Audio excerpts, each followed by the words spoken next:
sa pinakamalaking isla ng Pilipinas. Matatagpuan ang nagtataasang kabundukan, pinakamahabang ilog, at ang pinakamaraming bilang ng populasyon. Mga dahilan kung bakit dito rin matatagpuan ang karamihan sa mga naglalakihang dam na matatagpuan sa bansa.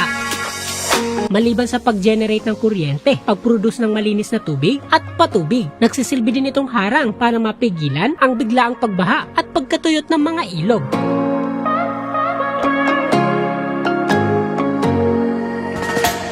Una nating bisitahin ang mga dam na makikita sa pinakasentro ng Luzon. Ito ang Ipo Dam na matatagpuan sa probinsya ng Bulacan.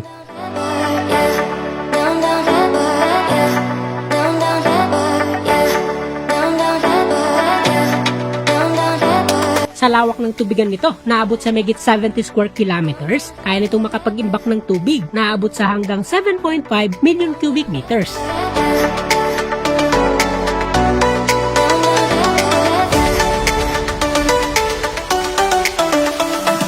Bagamat may mga hindi maiwasang senaryo na kung saan kinakailangan magpakawala ng higit sa normal na dami ng tubig, hindi naman ito'y kinababahala ng mga residente sapagkat ilang kilometro lang sa baba ng dam na ito matatagpuan ang isa pang dam at malawak na tubigan. Ito ang La Mesa Dam and Water Reservoir na makikita sa Quezon City.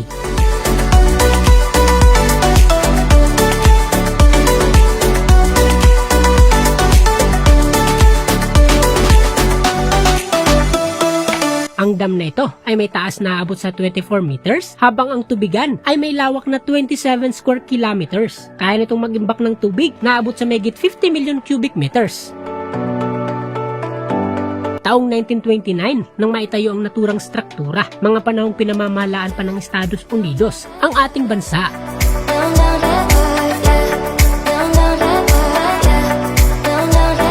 Ang La Mesa Dam ay bahagi ng Angat-Ipo La Mesa Water System na nagsusupply ng malinis na tubig sa malaking bahagi ng Metro Manila.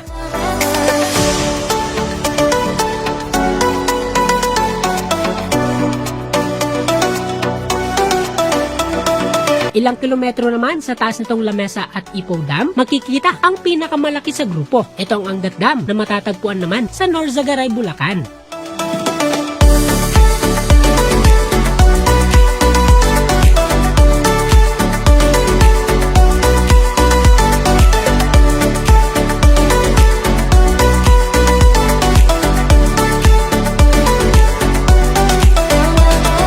Mula sa kuryente na isinusupply sa Metro Manila, patubig na ginagamit sa megit 28,000 hektaryang sakahan sa mga probinsya ng Pampanga at Bulacan, hanggang sa tubig na isinusupply sa buong Kamaynilaan, dito na produce o nanggagaling sa Angat Dam.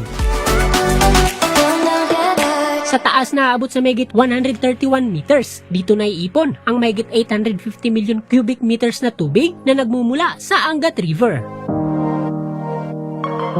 Sapat na dami ng tubig para malikha ang lawan ng Angat at sapat rin na dami ng tubig para makalikha ng maladagat na baha.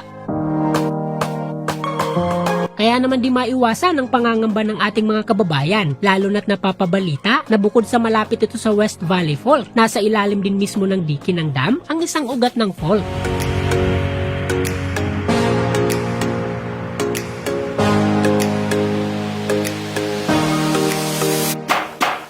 Taong 1961 nang umpisa ng paggawa sa dam at taong 1967 nang matapos ang konstruksyon dito.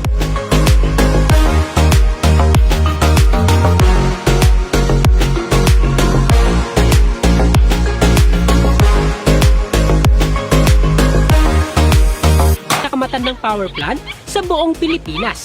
Ito ang Ambuklaw Dam na matatagpuan sa probinsya ng Benguet.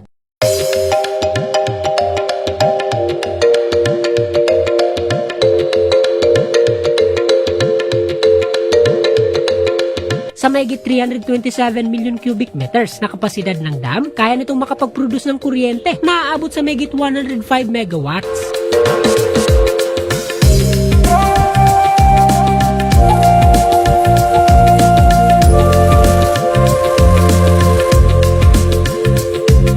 Bukod sa layuning makagawa ng karagdagang kuryente para sa Luzon Grid, nagsisilbi din itong flood control structure na humahawak din sa patubig para sa mga sakahan sa probinsya ng Pangasinan.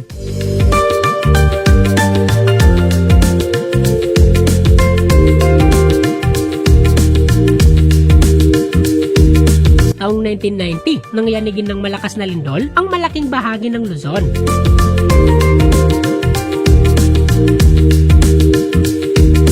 Dahil dito, nagkaroon ng malubhang siltation sa naturang dam na talaga namang nakaapekto sa operasyon ng planta. Dahil sa natamong pinsala mula sa malakas na lindol, kaya taong 1999 nang mapagdesisyon ng ipahinto ang operasyon ng planta.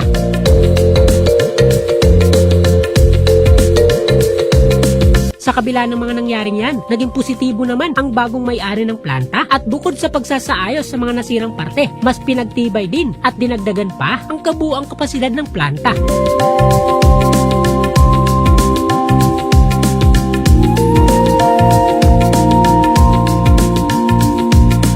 Maliban sa Ambuklaw Dam, makikita din dito sa probinsya ng Benguet ang isa pang dam na nagsusupply din ng kuryente at patubig.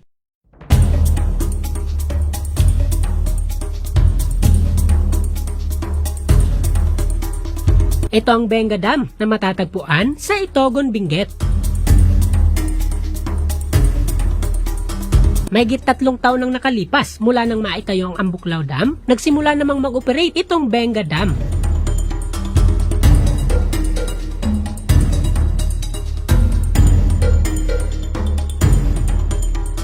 Matatagpuan sa isa sa pinakamalaking river system sa buong Pilipinas. Ang dam na ito ay isa sa mga pasilidad na pagmamay-ari ng gobyerno. Hindi biro ang kabuuang kapasidad ng dam na ito na aabot sa mahigit 87 million cubic meters.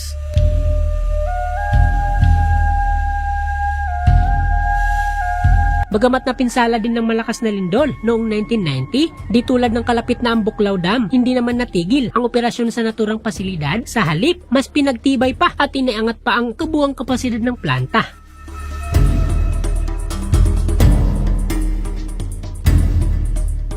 Ang Pilipinas. Ito ang Magat Dam na matatagpuan sa pagitan ng mga probinsya ng Ifugao at Isabela.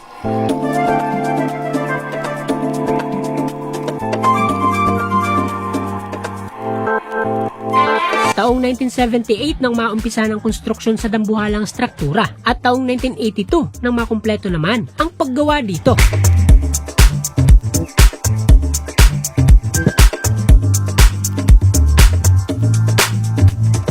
Layunin ng dam na ito na masupply ng patubig ang mahigit 85,000 hektarya ng sakahan, maging flood control at makapag-produce ng kuryente sa pamamagitan ng Magat Hydroelectric Power Plant.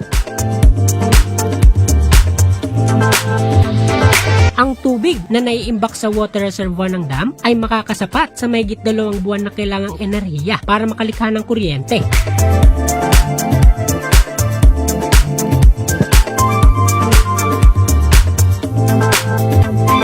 Ginawa ang dam na ito para sana tumagal ng mahigit 50 years. Pero dahil sa siltation at sedimentation sa reservoir, kaingin, illegal logging at fish caging na nagresulta sa pagkasira ng watershed. Kaya sanang iiksi pa ang lifespan ng nasabing dam.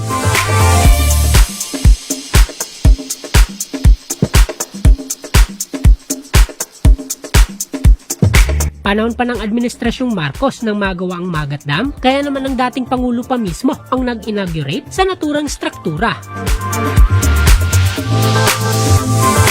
Kung pala pagitan ng Benguet at Pangasinan, ito ang San Roque Dam, ang pinakamalaking dam sa buong Pilipinas.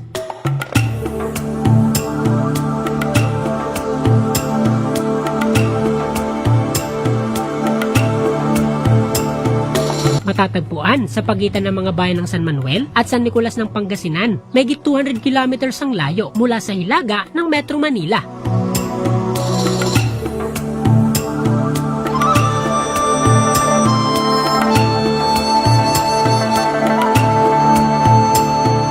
Sa taas na aabot sa mahigit 200 meters. Ang embankment ng dam na ito ay may habang aabot sa mahigit 1.2 kilometers. Bukod sa pagiging una sa listahan sa mga naglalakihang dam sa buong bansa, pang-16 naman ito sa mga naglalakihang dam sa buong mundo.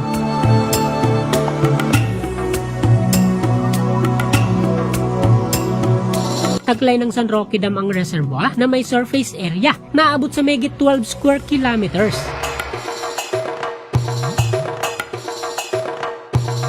Mula naman dito sa San Roque Dam, bisitahin naman natin ang Pantabangan Dam na matatagpuan sa probinsya ng Nueva Ecija.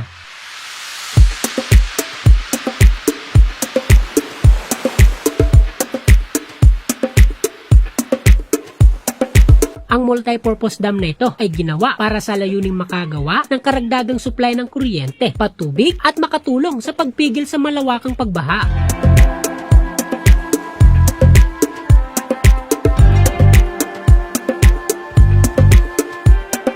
Inabot ng mahigit 3 taon ang paggawa sa dam na ito mula noong taong 1971 at natapos taong 1974.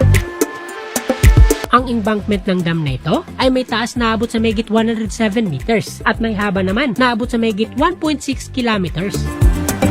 Kaya ng reservoir nito na makapag-imbak ng tubig na abot sa halos 3 billion cubic meters.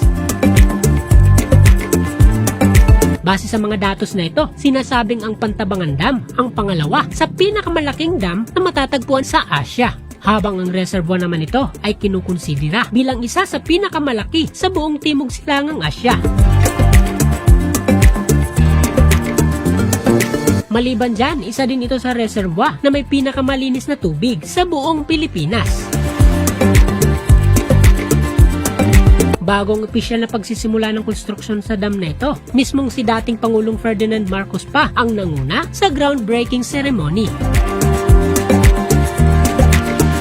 Palilibutan din ito ng mga sikat na tourist attraction. Ito ang Caliraya Dam na matatagpuan sa probinsya ng Laguna.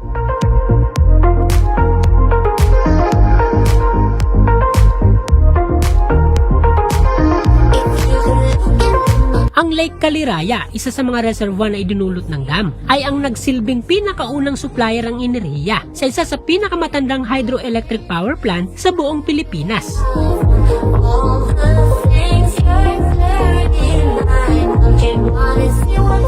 Kalaunan, ang Caliraya Lake ay naiugnay na din sa Lumut Lake sa pamamagitan ng mahigit 2.3 kilometers na underground penstock.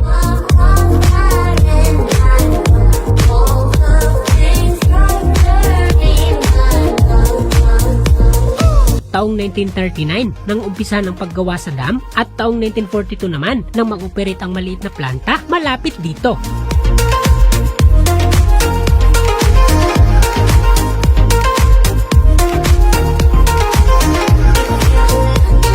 Sa ngayon, nagagamit pa rin naman ang dam na ito bilang mas mataas na reservoir para sa Kalayaan Pump Storage Hydroelectric Power Plant. Kasama din dito ang Laguna de Bay bilang mas mababang reservoir.